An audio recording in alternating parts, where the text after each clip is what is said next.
بسم اللہ الرحمن الرحیم۔ دنیا میں رہنے والے تمام دوستوں کو قاسم کربلائی کا سلام۔ پیارے دوستو، حضرت علی علیہ السلام نے انصاف کے بارے میں کیا فرمایا ہے، اس ویڈیو کو غور سے سننا۔ ایک شخص نے حضرت امام علی علیہ السلام سے پوچھا، شریف کون ہے؟ تو امام علی علیہ السلام نے فرمایا، جو کمزور کے ساتھ انصاف کرے۔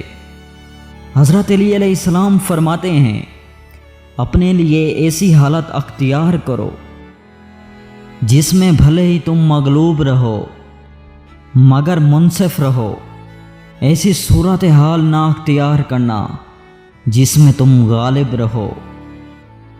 مولا علی علیہ السلام فرماتے ہیں، تین چیزیں بڑے زبردست اعمال میں شمار ہوتی ہیں، ہر حالت میں ذکر خدا، برادران دینی کی مال و دولت کے ذریعے مدد، اور خود سے لوگوں کے ساتھ انصاف کرنا۔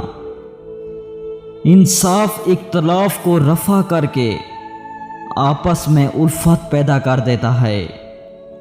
مومن اس سے بھی انصاف کرتا ہے جو اس کے ساتھ ناانصافی کرتا ہے۔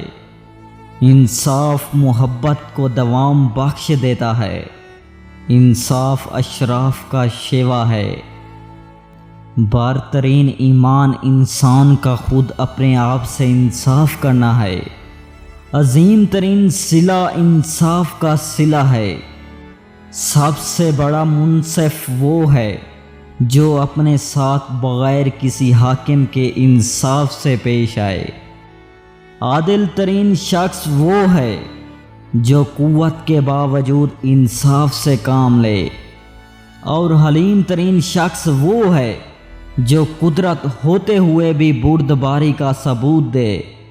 انصاف قدرت و توانائی کی زکوٰۃ ہے۔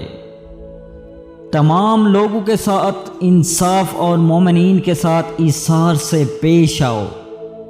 ایک بار حضرت علی علیہ السلام فرماتے ہیں، کمال انصاف یہ ہے کہ آدمی خود سے انصاف کرے۔ جو قدرت کے باوجود ظالم سے مظلوم کو انصاف نہ دلائے تو اللہ تعالیٰ اس کی قدرت سلب کر دیتا ہے۔ جس نے انصاف میں رکاوٹ پیدا کی، اللہ اس کے امکانات کو سلب کر لیتا ہے۔ انصاف کے ساتھ ہی اخوت کو دوام ملتا ہے۔ پرچہ میں ظلم کے نیچے رہنے والے کوئی انسان کے مقابلے پرچہ میں انصاف تلے رہنے والے کمزور شخص سے زیادہ ڈرو، کیونکہ اس کی مدد اس طرح سے ہوتی ہے کہ وہ خود بھی نہیں سمجھ پاتا اور اس کا گھاؤ مندمل بھی نہیں ہوتا۔ اگر آپ کو یہ ویڈیو پسند آئے تو آپ سے گزارش ہے کہ اس ویڈیو کو لائک اور شیئر کریں اور نیچے کمنٹس دے کر اپنی رائے کا اظہار کریں۔ والسلام۔